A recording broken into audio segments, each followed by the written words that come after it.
दोस्तों, किसी के भी मन की बातें जानने के लिए तीन तरीके होते हैं, लेकिन इन तीनों तरीकों को समझना अति आवश्यक है। यदि आप इन तीनों तरीकों को समझ लेते हैं, तो आप किसी के भी मन की बातें बड़ी ही आसानी से जान सकते हैं, समझ सकते हैं।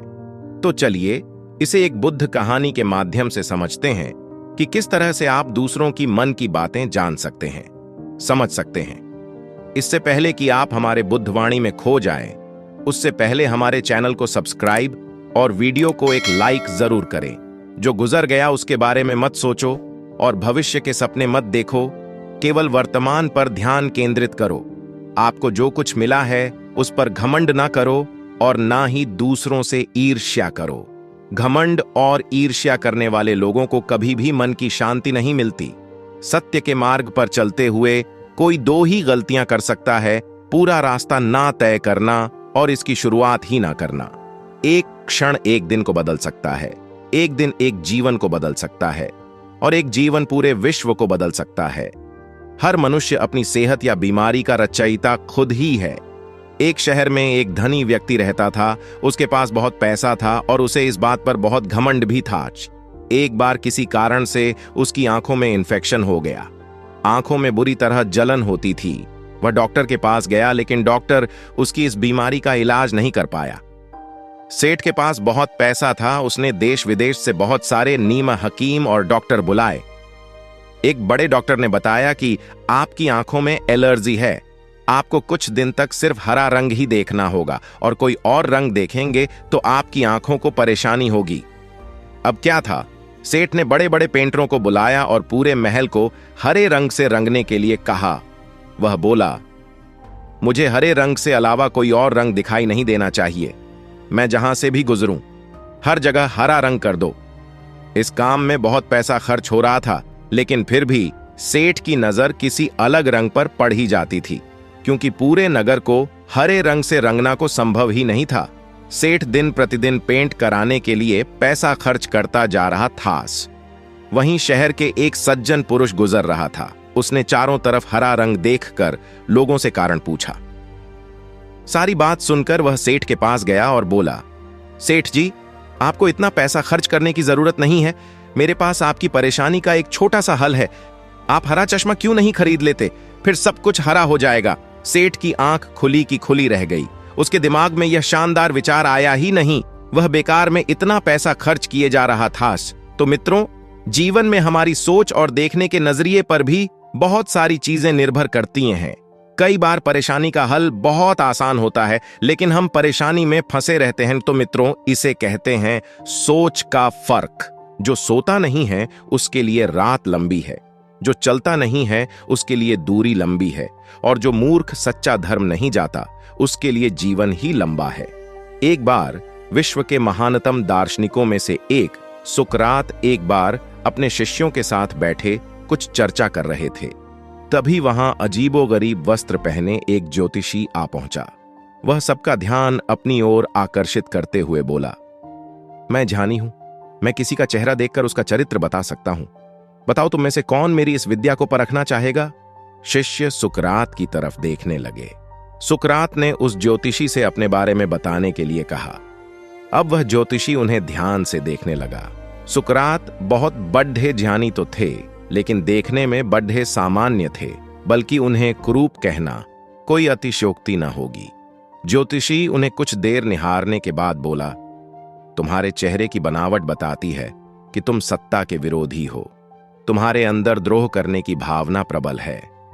तुम्हारी आंखों के बीच डी सिकुद्द धन तुम्हारे अत्यंत क्रोधी होने का प्रमाण देती है।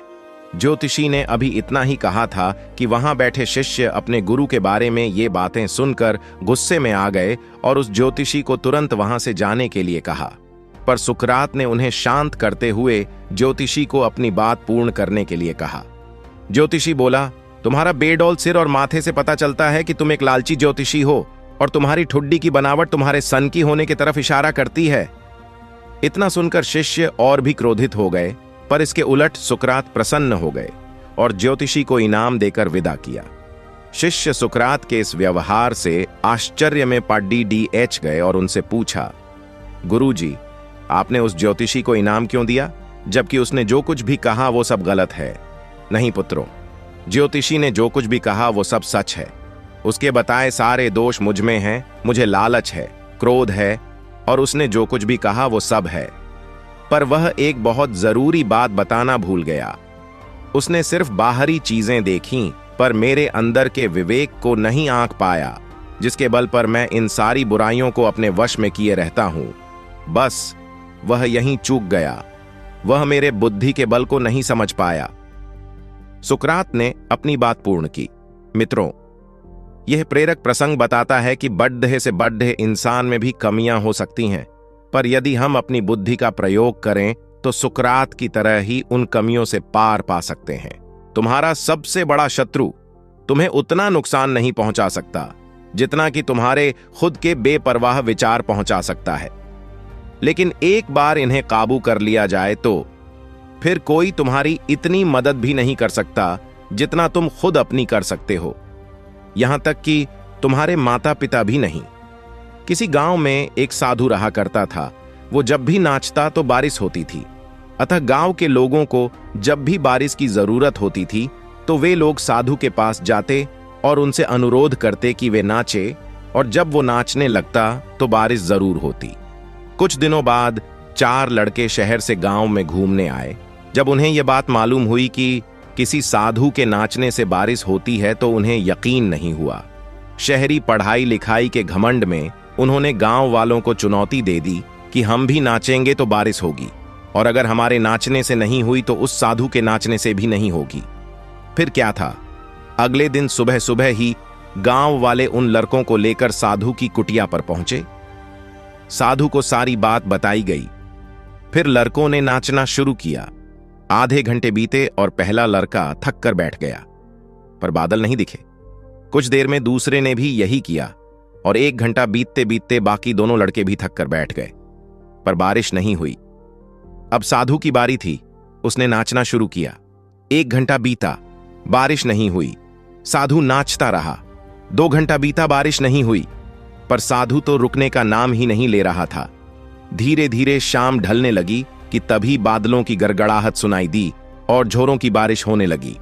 लड़के दंग रह गए और तुरंत साधु से क्षमा मांगी और पूछा, बाबा, भला ऐसा क्यों हुआ कि हमारे नाचने से बारिश नहीं हुई और आपके नाचने से हो गई? साधु ने उत्तर दिया, जब मैं नाचता हूं तो 2 बातों का ध्यान रखता हूं।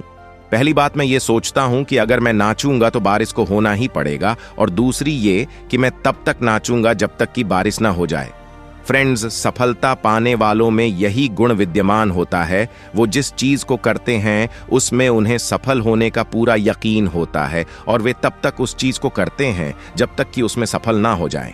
इसलिए यदि हमें सफलता हासिल करनी है तो उस साधु की तरह ही अपने लक्ष्य को प्राप्त करना होगा। दोस्तों, आज के इस वीडियो में बस इतना ही। आप लोगों का बहुत बहुत धन्यवाद जो इस चैनल और वीडियो को इतना ज्यादा प्यार और आशीर्वाद दिया। दोस्तों, आज का वीडियो आप लोगों को कैसा लगा हमें कमेंट बॉक्स में अवश्य लिखिएगा। ऐसे ही रोचक वीडियो आपके लिए लाता रहूंगा। मिलते हैं एक नई वीडियो में, तब तक के लिए अपना ख्याल रखिएगा।